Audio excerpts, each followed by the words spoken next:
Hello and welcome to the third video in the PR Vision series, creative ideas that really work.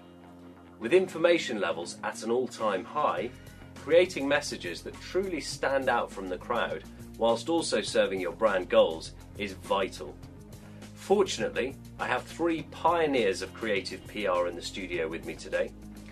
Dan Germain, Head of Creative at Innocent, Will Woodhams, Global PR and Marketing Director at French Connection. We also have Hannah Shannon, Deputy Head of Communications at Macmillan Cancer Support.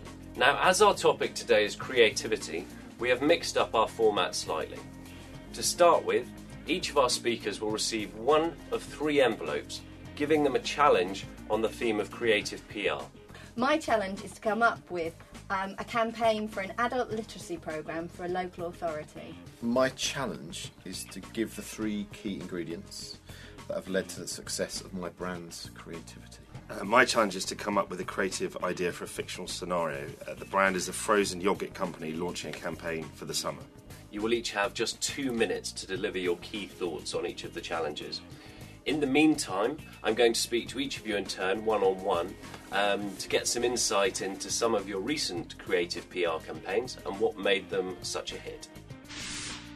So Dan, Innocent's creativity is absolutely legendary. Could you talk me through a couple of your recent creative PR campaigns and give us an insight into what made them so special? The most all-encompassing that we've done is the launch of orange juice, which sounds kind of dull. If we're going to really grow as a business, we need to make products that people are going to drink more of. Orange juice fits that bill.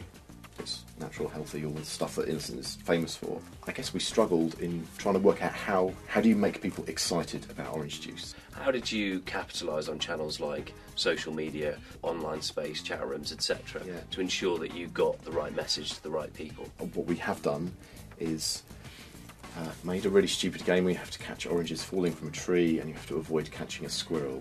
When I saw it, I was trying to work out, how's this going to sell more juice, ultimately? I can see it kind of moving around Twitter, and it's one of these horribly addictive games. Gone are the days where you should plan something for 6 months and have your big idea and then try and launch it and then hope it works, because ultimately you don't know until you test, and the only way to test it is to put it out there and see if people like it. Could you identify maybe sort of 3 or 4 of the strands of your PR campaign for it that you think have been particularly successful? I have to go back to the product. The product is better than the competition, so that really helps. I think the packaging, I think just the PR word of mouth of the packaging, if you put it on your table, it could encourage a conversation, whereas if it had been another Tetra Pak carton, it may not have encouraged that conversation. And then the third bit, I'd probably say the digital bit. It's giving people the content to use as PR. You know, we're not generating the PR, it's the people who are interacting with us, following us, that ultimately, you know, give it life. And there's so many PR campaigns that Innocent have launched over the last few years. Could you perhaps pick out a couple of those that you think were particularly creative and just tell us why they work particularly well? I think probably my favourite is the Big Knit. So that's when we, in the sort of month of November, December, small woolly hats appear on the bottles. I'm most proud of that because it was born in our office, born out of one person's mind saying, wouldn't it be great if we stuck little woolly hats on our bottles? Over the last sort of 6-7 years, it's become one of our most recognised campaigns. Ultimately, PR professionals want to be creative, they want to reach people, they want to get the message out there through being fun, quirky, whatever else, but they also need to serve the brand's message and ultimately sell more product. How can you ensure that relationship's always in place? I use 2 words a lot at work, and they are interesting and useful. The world is full of useless information, useless campaigns, useless communication. It's got to be interesting, it's got to be relevant to me somehow, and it's just got to be useful. So, you know, if I'm sending that information to the journalist, I've got to make it relevant to that person in their life, just so there's a hint of a chance that that person might want to write about it, want to spread the word. And just finally, Innocent obviously is a great and very fun brand, I imagine, to work on. What advice would you give to those watching that are from, say, a bank or a less sexy brand? How can they launch creative, fun PR that's really going to make people sit up and pay attention? Somewhere in there is somebody who has a really good idea. Try some of them out. You know, especially if you're a bank and you've got a decent budget that you could start some of these small fires and see what people do, and don't expect them all to work, and don't put all your money and hedge all your bets on one massive campaign. The problem is that everyone's looking for the next big thing when everyone should just be doing lots of things now. You have to find the sort of the nucleus, the core, the little secret golden egg that makes your thing different to everyone else's. That would be my advice. But that's only coming from me, as the only thing I know is how we did it. So, Will, French Connection is a very distinctive brand across the world.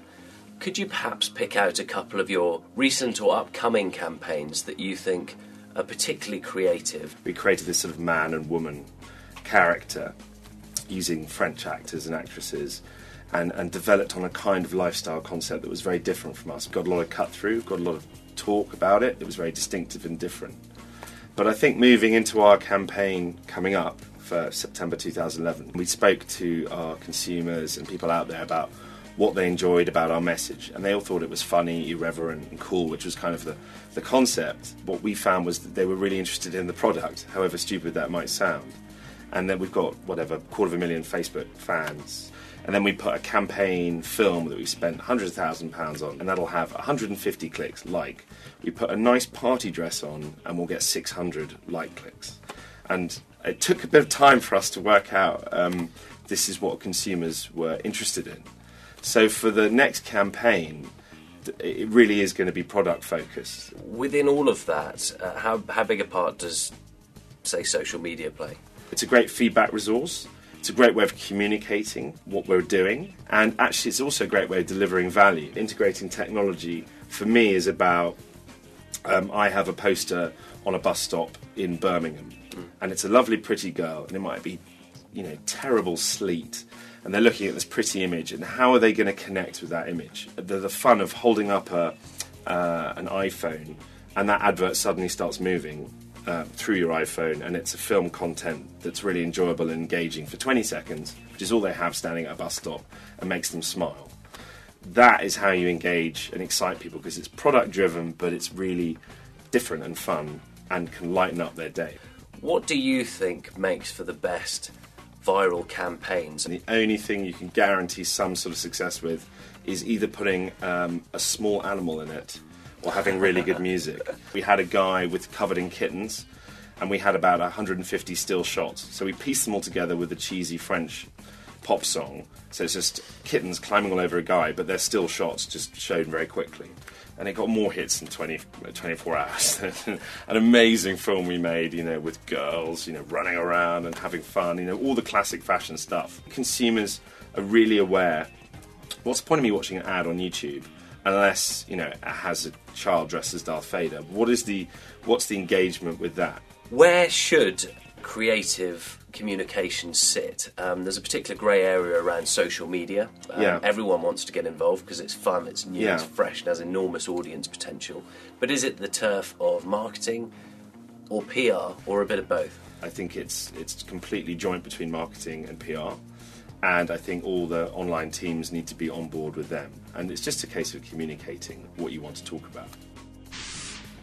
So, Hannah, working for a charity, obviously, there's a number of key imperatives to meet from a communications perspective. You need to be creative, but obviously you've got a very serious message. Could you perhaps give us an insight into two of your recent campaigns and what made them particularly special? One is a centenary, Macmillan's celebrating being 100 years old this year. And also another is our recent welfare rights campaign, in which we've been looking at how the changes in the welfare rights bill could affect cancer patients. Taking the centenary campaign to begin with, what were the key things that you did from a communications perspective to really get the message out there? We did start thinking about it well in a year in advance, but we also thought really carefully about it. Because what we realised is we were excited that we were 100, but what difference did it really make to people? And with a little bit of research, we realised that for our warm audiences, for our staff, for our volunteers, for our supporters, for someone who'd run a marathon for Macmillan, it really meant something. It meant that they might go that extra mile for Macmillan this year. It meant that they might do something different, something special for us. But for cancer patients who are going through treatment now, It didn't really mean that much. They didn't want information about Macmillan being 100. They wanted information that was relevant to them and their treatment. So it was really important to get the right messages to the right people at the right time. What were the messages that you think were most successful in communicating what you were trying to do? So we came up with a digital project called The Big Thank You. And it was quite a daunting project initially because a lot of our supporters are over 50. They're not particularly digitally literate. So we had to come up with something very simple and engaging that worked online and offline. Given the fact that you do occasionally make use of humour, have you ever had any success in kind of generating that real viral element? I guess one of the campaigns I'm most proud of is probably our most risky, which was about sexual relationships and cancer. It was a new age sex guru talking about, how you could get support for talking about if you had cancer and you had problems in relationships. And it ended with, her clicking, saying you could use your finger, and it turned out to be clicking on the website.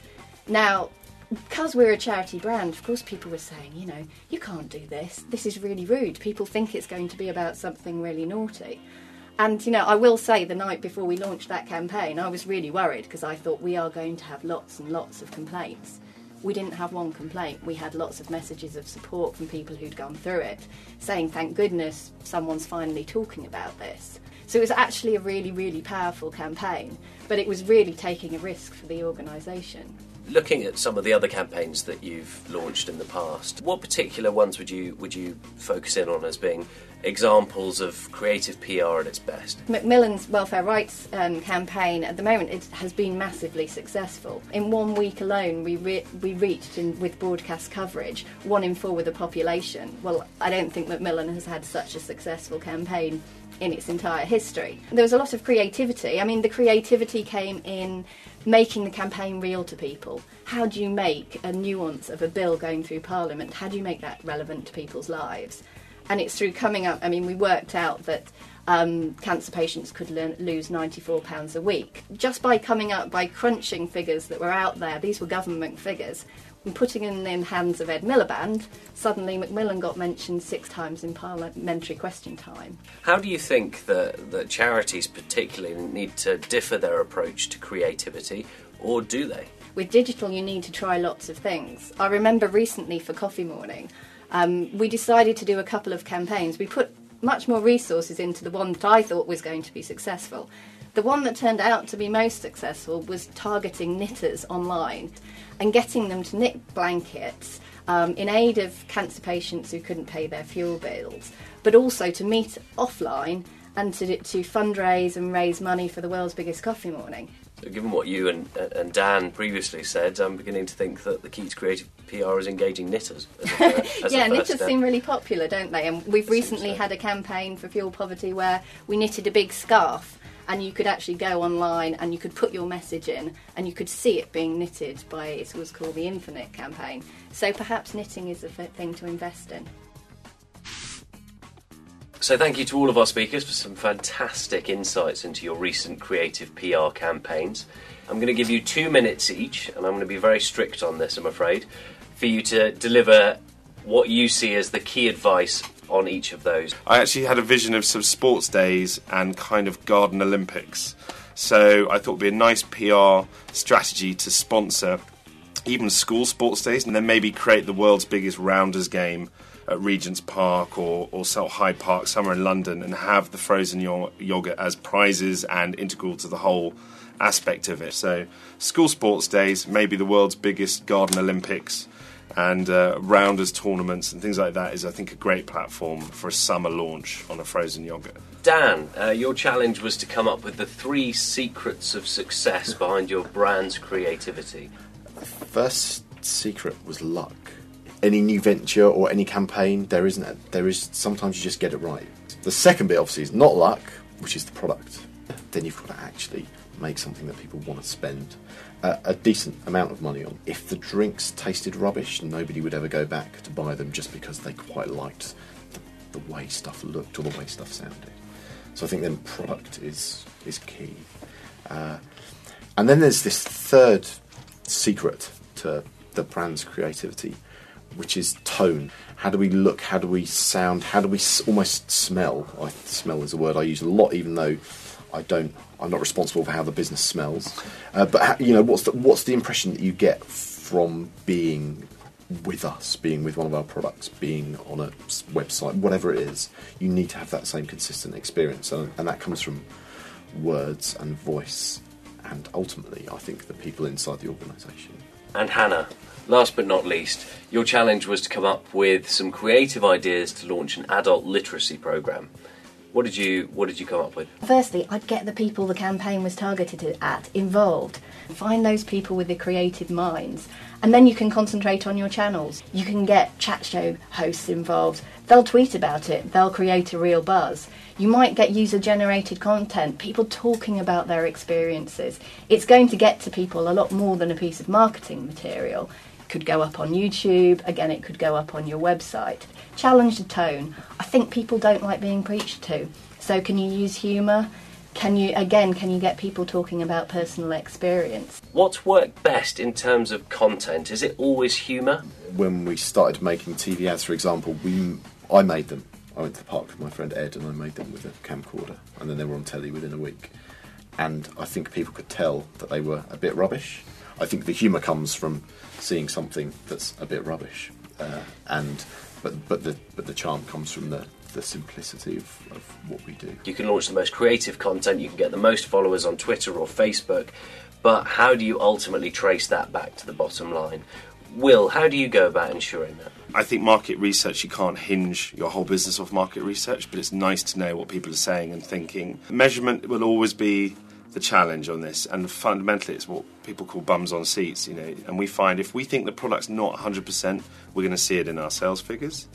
And that, for me, is the core of it. If the business is going well, if people are talking about you and buying your stuff. I've seen phases in our business where we've suffered from analysis paralysis, where we have just overanalyze something before, during and afterwards so much that all the fun goes out of it, and everyone forgets why it was great in the first place, why the activity or why the idea or why the product was great. And I'm definitely on the side of instinct and gut. And Hannah, what are your thoughts on measurement? We're getting at Macmillan, we're getting lots more creative. But at the end of the day, I mean, winning a campaign, seeing that your supporters have got involved with something, or someone has signed up for a fundraiser, is how, again, we can measure our success. Sadly, that's all we've got time for, but I'd like to say a huge thank you to all of our speakers today. Will from French Connection, Dan from Innocent, and Hannah from Macmillan Cancer Support. Thank you to you also for watching. Please join us for the next instalment from our PR Vision series. Thank you.